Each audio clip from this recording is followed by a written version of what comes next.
Welcome, curious adventurers, to another deep dive where we unpack the most intriguing corners of the tabletop world. Great to be here. Today, we're delving into something absolutely fundamental to any heroic journey, where your character begins, the very essence of their identity, their lineage. Right. Because in a world of ancient mysteries and looming shadows, who you are at your core can truly define everything you do. Exactly. In the sprawling narratives of fantasy role-playing, your origin isn't just a brief backstory, it's the very blueprint for your path. Yeah. It's the intrinsic foundation upon which all your future triumphs, your challenges, and even your inner conflicts will inevitably be built. And for this fascinating exploration, we're turning our attention to Dungeon Quest RPG by William Brabant. This isn't just another rulebook, it's an invitation to epic storytelling with a beautifully refreshed approach to the classic TTRPG experience. It really is. It's clearly designed for players who know their way around a D20, offering a streamlined, narrative-driven journey where character identity isn't just a facade, it's the engine. What's truly insightful about Dungeon Quest is its deliberate departure from the traditional models, which can sometimes feel like you're just distributing numbers across a series of abstract statistics. Right, the classic stats. Here, the system re-envisions character creation to directly fundamentally impact your character's capabilities, their innate personality, and ultimately, their entire narrative trajectory. So our mission for this deep dive is to explore the diverse races of Dungeon Quest. Yep.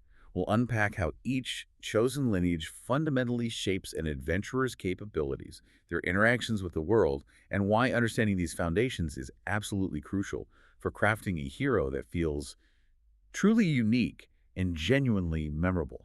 And this deep integration is achieved through a unique character creation philosophy, which actually diverges depending on your chosen lineage. Oh, interesting. How so? Well, for humans, it's about building your identity with three distinct pillars: your inherent race, your upbringing within a particular society, and the specialized skills you acquire. Okay.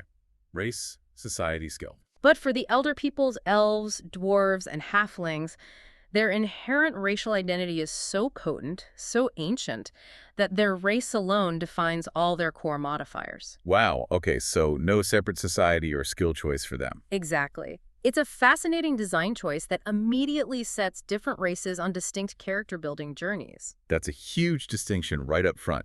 Instead of those traditional 6 ability scores that we're all so used to, your character's capabilities in Dungeon Quest are intrinsically woven into their very being. They stem directly from that chosen race, the shaping influence of their society, and the specialized skills they cultivate. Exactly. It's a skills-centric system where, quite literally, who you are is what you can do. Precisely. This isn't just a numerical simplification, it's a deliberate design choice that reprioritizes. Definitely. By removing those traditional ability scores like strength or dexterity, Dungeon Quest pushes players away from min-maxing stat blocks and directly into a narrative-first mindset. Yeah, less about the numbers, more about the story. Your character's inherent abilities aren't just a bonus. They are the core of who you are and what you can do, forcing a deeper, more role-playing-centric connection to your lineage and background. It's a subtle but powerful shift that encourages incredibly unique character concepts and stories. Your unique identity truly emerges from the synergy of your race features, society features, skills, and any magic items you acquire. Okay, so with that paradigm shift in mind, let's unpack the foundational role of race in character creation. It's clearly so much more than just picking a cool-sounding name for your fantasy character. In Dungeon Quest, your chosen race truly is your blueprint. It absolutely is. Your race in Dungeon Quest doesn't just provide flavor. It defines the fundamental foundation upon which your character's talents, capabilities, and even their worldview and interactions with the world are built. It's profound. It's a profound declaration of who your character inherently is from the moment you conceive them. And how does that translate mechanically? What kind of inherent physiological abilities are we talking about that are tied directly to your race? Well, each race comes with a suite of inherent abilities and physiological traits. Take dark vision, a familiar concept to many players. Sure. Here, its integration isn't just a perk. It's a fundamental part of racial identity. granting elves and dwarves a persistent tactical edge in low-light environments without the usual stat balancing. Right, it's just baked in. It means a dark dungeon isn't just dark for them, it's merely dimly lit, which completely changes their approach to exploration and combat. That's a huge difference. And races also have unique movement modes, potential bonuses to hit points, and even specialized unarmed strike damage, making a racial choice immediately impactful in a fight. So, right out of the gate, Yeah. your physical form and senses are tied directly to your race. And your starting languages too, I assume, You're right. which could be critical for early interactions. Absolutely critical. Your racial heritage directly determines the starting languages your character knows. This isn't just a detail. It can significantly influence early diplomatic encounters, trade negotiations, or even how you interpret ancient texts in a campaign. Yeah. It immediately gives your character a place within the world's linguistic tapestry. What's particularly striking, as we've noted, is how this system deliberately sets aside those traditional 6 ability scores. Mm-hmm. It's not just to be different, is it? It's a conscious choice to empower the narrative and simplify the numbers. Exactly. This decision fundamentally streamlines character sheets, shifting the player's focus away from number crunching and towards describing actions and leveraging acquired proficiencies. Right. It actively reinforces the idea that your race isn't just a collection of numbers, but a living, breathing aspect of your character that dictates how they interact with the world and overcome challenges. This influence extends deeply into core mechanics, right? Like movement speed, for example. Yeah, it does. Which can feel like a small detail but has massive implications in-game. Oh, definitely. Your race directly affects your base movement speed. A halfling, for instance, might have a base walking speed of 25 feet, while a human moves at 30 feet. Okay. This seemingly minor difference can have significant tactical implications in combat, allowing one character to reach a target or escape danger faster than another. Makes sense. Furthermore, your race can grant you advantage or disadvantage on specific skill checks for those less familiar. That means rolling 2 dice and taking the better or worse result, respectively. Wow. This could apply to anything from scaling a sheer cliff to using intimidation tactics in a social interaction, making your racial traits mechanically decisive. And hit points, which are so crucial for survival, are also tied to race from the very beginning. It's not just a flat number for everyone. That's right. Your initial hit points are derived directly from your race's specific hit die. Hit die, okay. For example, a human starts with a 1d6 hit die for their HP. This means that a dwarf with a potentially higher hit die starts inherently tougher. Right. And as your character progresses and gains levels, their hit points continue to increase based on this racial hit die, ensuring their resilience and innate toughness remain connected to their fundamental lineage throughout their entire career. So it's not just a starting boost. Those race features will continue to grant powerful, evolving abilities, Constantly. influencing how your character tackles challenges in combat, navigates complex social encounters, and explores the world throughout their entire progression. Exactly. It's a constant, evolving, and deeply ingrained part of their identity. That consistent influence, from first step to final act, really underscores the weight of this initial choice. Yeah. It means your character isn't just growing into their role, they're constantly evolving within their inherent identity, Yeah. which shapes how they perceive and overcome obstacles. And speaking of adaptable journeys, let's now turn our attention to the ultimate blank canvas of the fantasy world. Humans. Humans. In Dungeon Quest, they're truly the blank slate race. Yes, humans distinguish themselves through boundless ambition and a remarkable capacity to learn any skill or discipline they choose. While other races might have innate magical or physical predispositions, humans are truly masters of their own destiny. Their power comes from their potential, not their predetermination. It's all about their extraordinary capacity to learn, innovate, and excel in any role they set their minds to. Exactly. They might not have the inherent magical affinity of elves or the natural resilience of dwarves, but their strength lies in their raw adaptability. Right. It's this very trait that's made them the most widespread and often dominant race across many lands, constantly pushing boundaries. Yeah, you see them everywhere. Their societies are incredibly dynamic and rapidly evolving, often built on meritocracy and the pursuit of new ideas. They value innovation and individual effort, meaning a human's potential is limited only by their own will, perseverance, and the opportunities they seize. This fostering of individual growth, of making your own path, is a hallmark of human culture. And you see that reflected in the sheer diversity of humanity, don't you? Absolutely. Humans represent a rich tapestry of cultures, beliefs, and appearances, thriving in varied climates and societies, from bustling metropolises to remote wilderness outposts. They demonstrate remarkable resilience and ingenuity wherever they go, carving out niches thought impossible by others. But there's a flip side to that ambition too, right? What's interesting is that this unyielding ambition, while leading to great heroism, pioneering discovery, and incredible feats of engineering, also has a significant double edge. Mm, It can manifest as relentless greed, an unquenchable thirst for power, or destructive conflict, embodying both immense good and profound evil. a real double-edged sword. It's a true mirror of the choices they make, unconstrained by inherent racial leaning. So, when it comes to the mechanics for humans, how does this adaptability specifically play out? Especially given what you said about their unique character creation path. Okay, so their hit die, their HD, is 1d6. That influences their starting hit points, giving them a balanced, if not exceptional, baseline for durability. Average, yeah. But here's the crucial part, as we discussed. Humans do not gain proficiency modifiers directly from their race. Right, this is key. Instead, all their modifiers for actions, their core capabilities, are derived from their chosen society and skill. That truly underscores their adaptability. Yeah. It means you, the player, consciously choose your race. Then your society, which represents your upbringing and cultural context. Yep. And then your specific skill, like fighter or scholar. That's how you build your proficiencies. Exactly. It makes their choices feel very deliberate and entirely player-driven, rather than a gift of their bloodline. So it emphasizes that their capabilities are woven into their being, not by a singular inherited trait, but by the combined influence of their lineage, their learned upbringing, and their chosen expertise. Precisely. A human warrior from a barbarian society will play very differently from a human scholar from a guild society, even if both were just humans in another system. Totally different feel. Let's quickly touch on some of their foundational benefits and abilities, age-wise. They reach adulthood in their late teens and typically live to about 80 years, Relatively short. which, as the source notes, often fuels a sense of urgency and ambition, a desire to leave a mark in their relatively shorter time. Okay. Size and speed. They're medium-sized, typically ranging between 5 and 6 feet tall, and possess a solid base walking speed of 30 feet. Pretty standard. Standard movement.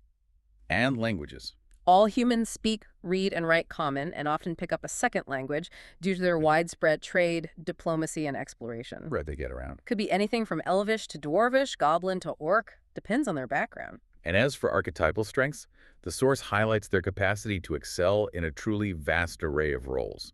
Crafters, magic users, assassins, explorers. Leaders, scholars. Yeah.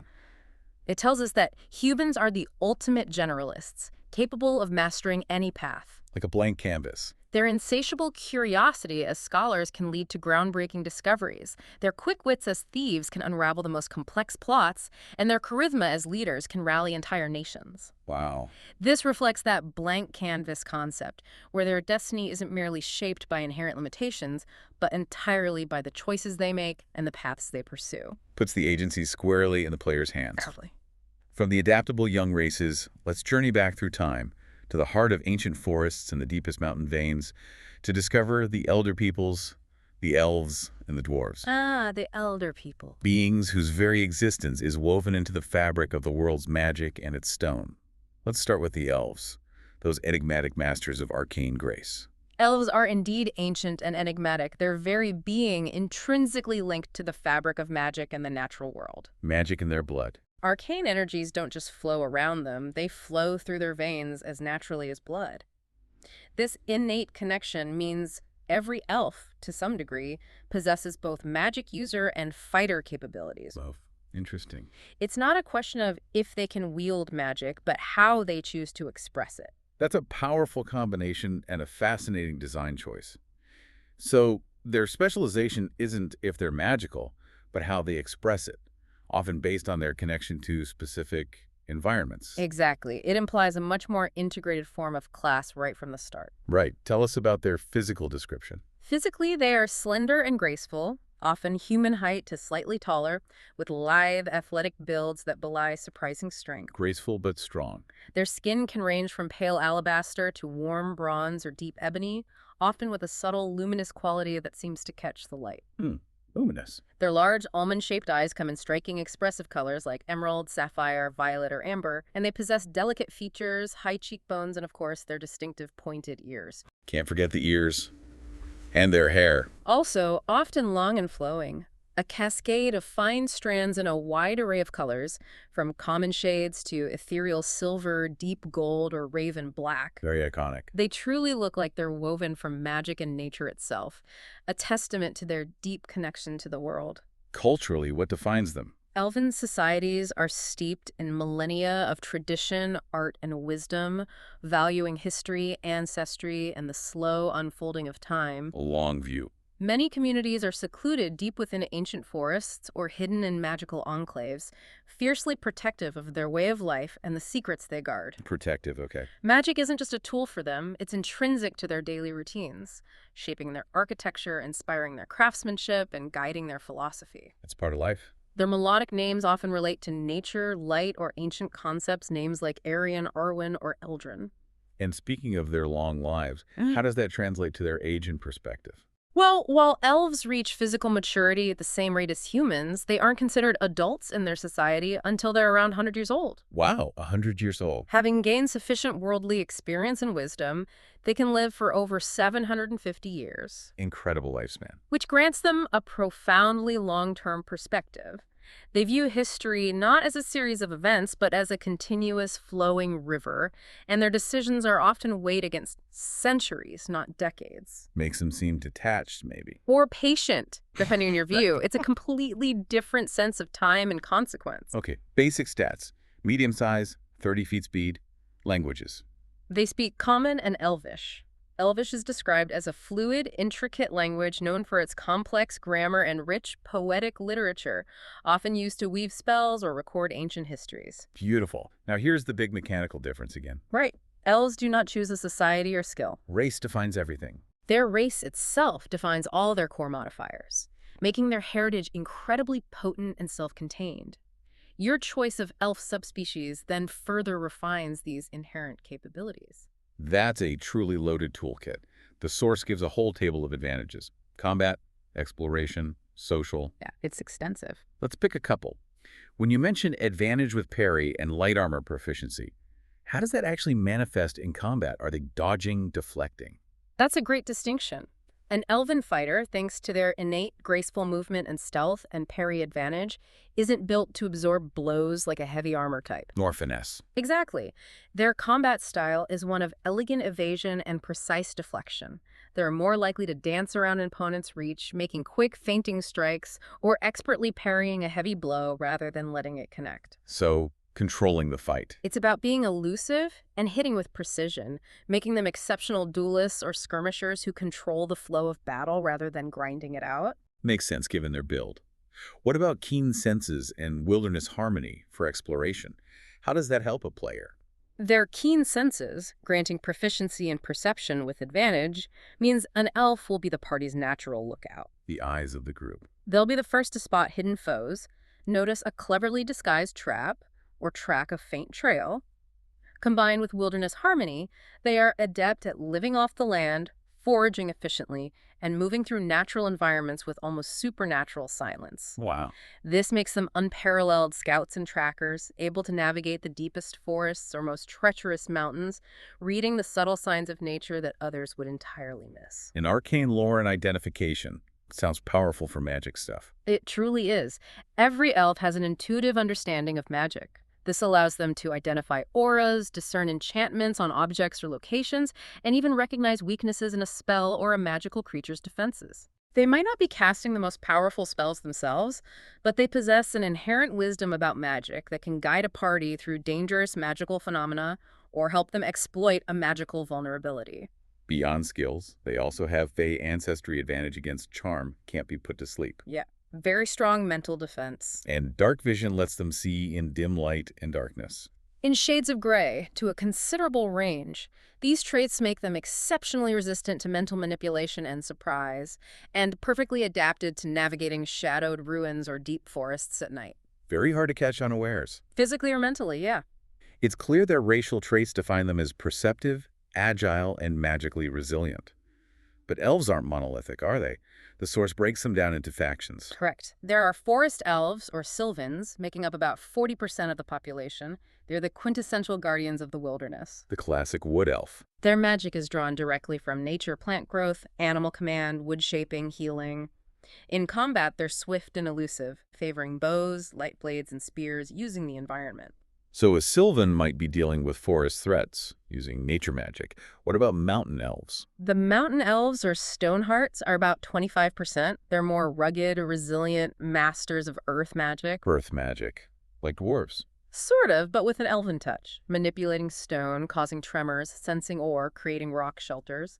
Their combat is more defense-focused axes, hammers, maybe causing rock slides. Interesting blend. Then coastal elves. Wave dancers, about 20%. Denizens of the seas, expert navigators, agile fighters with tridents, nets, curved blades. Their magic is water-based, slippery surfaces, fog, water torrents. Using the sea to their advantage. Yes, navigating treacherous currents, maybe creating fog to escape pursuit. And finally, the most mysterious, the dark elves, or shadowed ones. The dark elves, 15%. They dwell in the deepest earth, characterized by obsidian dark skin, white or silver hair, red or purple eyes. And they wield darker magic. More insidious stuff, yeah. Shadow weaving, fear illusions, silencing spells, charming lesser creatures. They're masters of ambush tactics and possess superior dark vision 120 feet. Significantly better. Their story is often one of internal conflict or self-imposed isolation. It really highlights how environment shapes even such a magically attuned race, pushing them to adapt in powerful, sometimes perilous ways. Shows how lineage can diverge dramatically.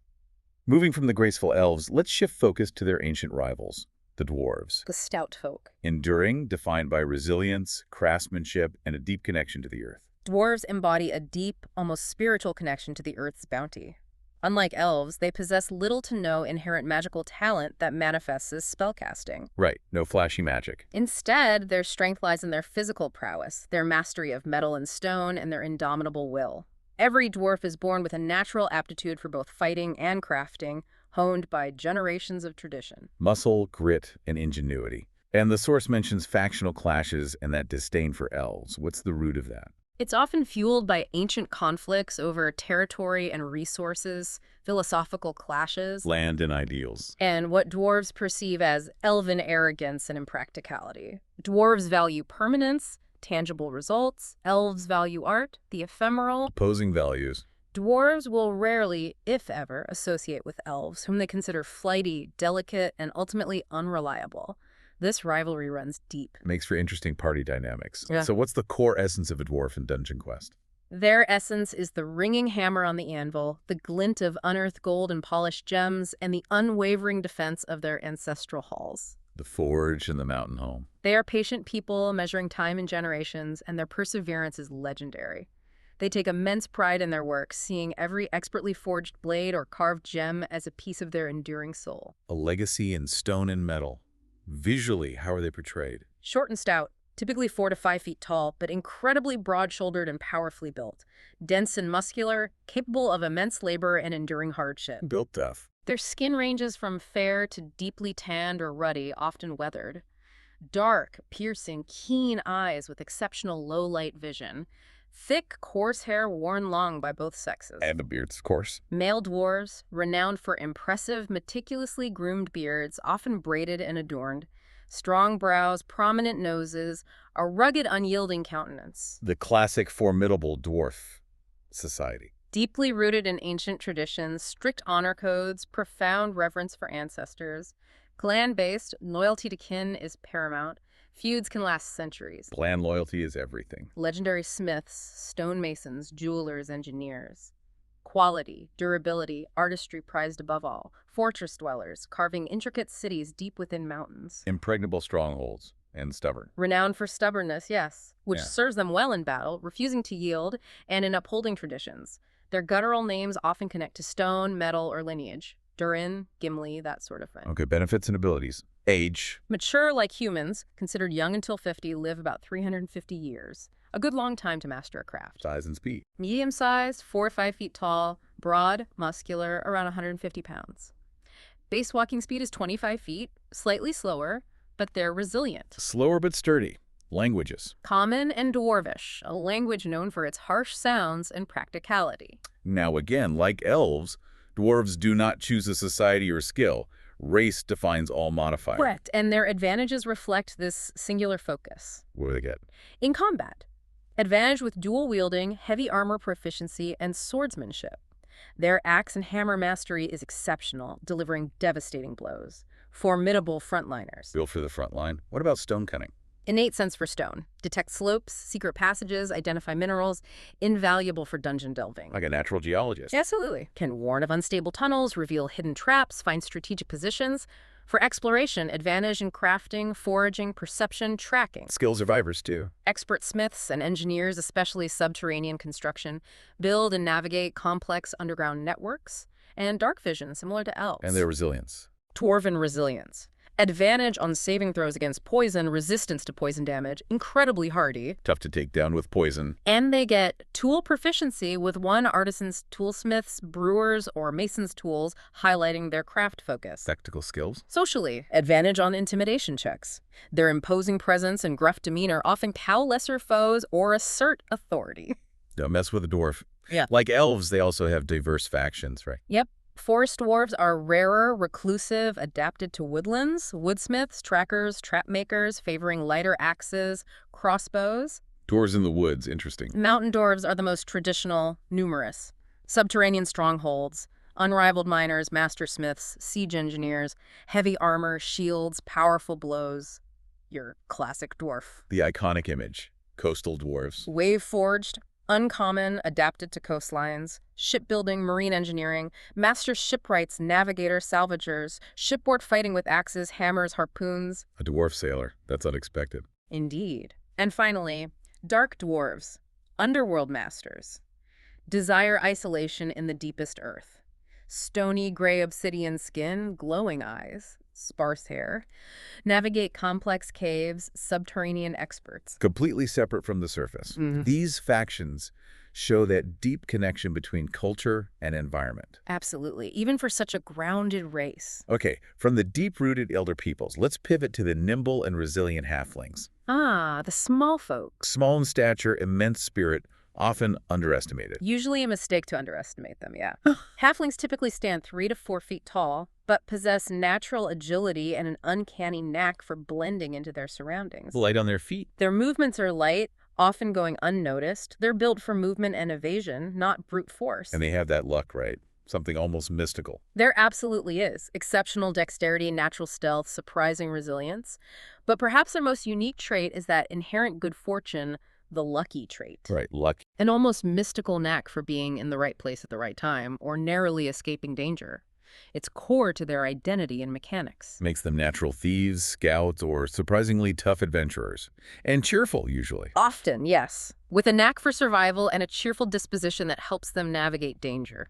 Physically, lean and wiry, built for endurance and speed. Built for the road. Tanned, weathered skin from nomadic life. Dark, coarse, unruly hair. Sharp, observant eyes green, hazel, deep amber, exceptional eyesight for spotting distant movement or small details. Good spotters. Clothing. Practical, earth-toned clothing from hides and woven grasses, designed to blend in. Natural embellishments. Their society sounds interesting. 2 tightly knit tribal bands led by elders and a pathfinder. Yes, the pathfinder is like a master navigator and lore keeper. Their culture is deeply intertwined with a nomadic lifestyle. Always moving. Moving with seasons, following game, foraging, experts at living off the land with minimal impact, deep respect for nature, viewing land as provider-protector. Connected to the land. Mystical understanding of wind, animal behavior, silent movement, wholesome, cheerful names connected to nature or comforts. Milo, Rosie, Pip. Let's get into mechanics. Yeah. They're another race where race defines all modifiers, right? Correct. Like elves and dwarves, halflings do not choose a society or skill. Their creation is wonderfully straightforward, focused entirely on inherent traits. Okay, stats. Age. Mature like humans, live slightly longer, up to 120 years. Good span for adventures. Small size, 2-3 feet tall, 30-40 pounds. Tiny. Speed. Base walking speed, 25 feet, the slowest, but balanced by other advantages. Speak Common and Halfling, a fluid, often rhyming language. And advantages, combat. Advantage with dodge. Yeah. Reflects innate agility, avoiding harm rather than enduring it. Incredibly hard to hit, even if they don't hit the hardest. Evasive fighters. I think. Exploration. Advantage in foraging, stealth, and tracking. Supremely adept at wilderness survival, evasion, finding hidden paths. Your natural scouts. Perception. Described as sharp-eyed. Keen senses for spotting hidden details, traps, ambushes. And then there's that legendary lucky trait. How does that work mechanically? Lucky is a game changer. When a halfling rolls a natural 1 on an attack roll, ability check, or saving throw, they can re-roll the die and must use the new roll. That's huge. Mitigates critical fails. It's a powerful, defining ability, makes them remarkably reliable in high-stakes situations. They are also brave, advantage on saves against being frightened. Unusually courageous for their size. And resilient fortitude, bonus to saving throws against poison and disease. So not just lucky, they're tough and hard to scare. That's a powerful narrative for a small race. It really hammers home Dungeon Quest's design philosophy. Size is one thing, but racial identity provides deeply integrated tools that can surprise and overcome. A halfling might be small, but far from helpless. Okay, let's explore the mixed heritages. Half-elves and half-orcs. Bridging worlds. Characters grappling with identity, prejudice, finding their unique past. Let's start with half-elves. Half-elves in Dungeon Quest have a particularly tragic lineage as depicted here. They're a rare offspring of elves born entirely without arcane or primal magical aptitude. No magic. For an elf offspring. Exactly. To pure-blooded elves who view magic as their essence, this is seen as an aberration, a broken link, often a source of deep shame. Wow, that's harsh. What do they get instead of magic? What they lack in spellcasting, they gain in an unparalleled instinctual bond with the natural world. A nature connection. So profound, it often manifests in subtle, earthy ways, a kind of primal intuition that compensates. Not flashy, but deep-seated. So, intrinsically tied to nature, how does society treat them? Sounds difficult. Truly liminal. Straddling worlds belonging to neither. Face elven disdain, ostracized, denied entry, sometimes subjected to purifications. Oof.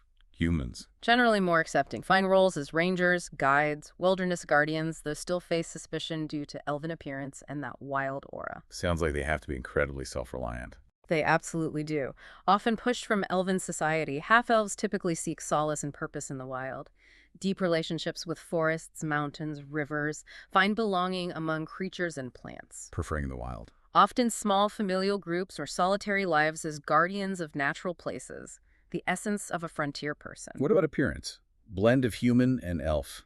Typically inherit elven life, grace, and features, but with more varied complexions and sturdier builds, closer to humans. A mix. Eyes. Might hold vibrant hues, but often with a deep, earthy quality, gold, green, brown flecks. Keen, almost predatory awareness. Hair and skin. Hair less fine than elves, coarser texture, natural unkempt styles browns, deep greens, auburns, grays, skin tones, warmer bronzes, woodsy browns, sometimes faint patterns like bark or moss, reflecting that nature bond. Even their look connects to nature. Names. Often reflected that connection, willow, bramble, or human parent names or adopted names speaking to self-reliance. Okay, mechanical benefits. Gameplay translation. Mature like humans, live longer 150 to 200 years. Medium-sized, like humans. Speed 30 feet. Dark vision up to 60 feet. Standard stuff, mostly. What's unique? Wild kinship. Communicate simple ideas with small or medium beasts through sounds and gestures. Handy for a wilderness type. Incredibly useful. Not full speech, but basic understanding. Rapport. Vital for avoiding traps, finding food, maybe getting an animal ally. Languages. Common and Sylvan, the language of fae and nature spirits. Keen senses for spotting details, hearing whispers, noticing changes. Weapon familiarity, grace with lighter arms like long swords, short swords, bows. Like their elven kin in that way. And like full elves, fae, ancestry advantage versus charm, can't be put to sleep. Vital resistance. And a unique social trait. Diplomatic presence. Advantage on persuasion checks when mediating conflict or diffusing tense situations. Perfect for bridging divides. Makes sense for someone caught between worlds. This combination makes them exceptional rangers, guides, figures navigating wilds and societies. Blend of human adaptability and elven nature connection gives them a distinct edge. Masters of their unique existence. Now, half-orcs. Raw strength, independent spirit. Combining untamed Orcish power with refined adaptability from their other parentage. often facing even greater prejudice. Naturally excel in direct confrontation, right? Fighters, barbarians, pirates. Exactly. Defined by sheer strength of will and an imposing physical presence. Capabilities geared towards surviving harsh conditions, overcoming obstacles through force. Physically, orc build and strength, 6.5 feet tall, muscular. But there's that unique twist, the dormant swine gene. Yes, this gene, plus human lineage, introduces unusual traits. Broader, flatter noses, somewhat snout-like, smaller, wider-set eyes, sometimes small, tusk-like lower canines, slightly rounded, thicker ears. Adds to a unique, rugged look. Skin and hair? Skin tones in human orc spectrum: greens, grays, earthy browns, sometimes patches of coarser skin like boar's hide. Dark, coarse, bristly hair, often harsh styles. The sake. Can be stockier, more compact, thicker neck shoulders, deliberate, powerful gait. Features contribute to a formidable, sometimes intimidating presence, stand out for better or worse. Socially. Sounds incredibly rough. It is. Within orc societies, viewed with suspicion, disdain seen as weakness, unnatural deviation. Rejected by orcs. Others. Other races. Fear, disgust, pity, assumed brutish, unclean, cursed. Finding acceptance is hard. Often forced to fringes or roles where strength matters more than lineage. So they develop strong self-reliance, resilience, have to navigate a rejecting world, embrace or conceal features. Exactly. Names often blend human orc traditions, sometimes alluding to appearance: grunt, snout, maybe as honor, maybe humor. Their names, like their lives, are a negotiation. Let's get into mechanics. How does their strength and resilience play out? Mature faster, around 14, live comparably to humans, rarely over 75, live fast, hard, medium size, imposing, speed 30 feet, superior dark vision 60 feet. Good in the dark. What about resilience? Boar's resilience. Yeah. Advantage on saving throws against poison, disease, and being frightened. Serious defensive package. Incredibly hard to take down or scare. It is. Makes them exceptionally hardy, difficult to demoralize, perfect for battle riggers or treacherous environments. Their tusks are natural weapons. Unarmed strikes deal 1d4 plus strength mod bludgeoning damage. Threatening even unarmed. Languages. Common and orc. Socially, intimidation, primal, due to imposing presence, deep voice, air of danger, adept at projecting authority, instilling fear. Makes sense. Exploration. Athletics. Powerful. Exceptional at feats of strength, climbing, jumping, physical endurance. Physically dominant. And savage attacks. Sounds brutal. When scoring a critical hit with melee, roll 1 additional weapon damage die. Added to the extra damage. Raw power. Wow. Really emphasizes their combat style. This ability highlights their natural combat inclination, capacity for brutal strikes. It reinforces their inherent power. And they have specific society and skill options. Interestingly, yes, they can choose from barbarian, outcast, or Viking societies, and fighter, mariner, or pirate skills. Reflects adaptability within a narrower martial focus, emphasizing strength and independence. Okay, so we've walked through humans, elves, dwarves, halflings, half-elves, half-orcs. What does this all mean for character creation in Dungeon Quest? If we connect this to the bigger picture, it means the chosen races, along with society and skill choices where applicable, truly create a unique, skill-centric identity. Right. The absence of fixed ability scores makes race a deeper, more inherent part of both mechanical and narrative profile. Elevates lineage choice from stat modifier to profound statement about who your character is. Not just numbers, but how inherent being and lived experience define capabilities. Yeah. It pushes you to embody your race. Absolutely. The system is explicitly built to empower narrative, let story and unique identities take center stage without getting bogged down in number crunching. Streamlined for story. And this adaptability means you can seamlessly integrate these racial foundations into virtually any campaign setting just by leaning into the narrative implications. So choosing your race wisely is crucial. Yeah. It sets the stage, influences challenges, shapes the path. It's a fundamental decision that reverberates throughout the character's entire journey from their first step. What's fascinating is how the design makes race profoundly meaningful without being overly restrictive. Exactly. It provides a solid foundation, yet leaves room for player agency through society skill choices, or through those deeply integrated racial proficiencies for the elder peoples and halflings that open up distinct playstyles immediately. This deep dive really shows how fundamental identity and mechanics are woven together in Dungeon Quest. Diverse starting points, rich storytelling. It's not just picking stats, it's choosing who you are at your core and exploring how that shapes your destiny. Indeed. The inherent strengths, weaknesses, social standing, unique abilities, they don't just define the beginning, but continually challenge and reward player ingenuity. Forces you to consider what makes a hero when destiny is shaped by inherent being and chosen path. So after hearing all about these incredible peoples, their strengths, their challenges, which racial path would you choose to forge your own legend? What kind of hero would you be in a world where your bloodline dictates so much? That's something to mull over as you contemplate your next great adventure.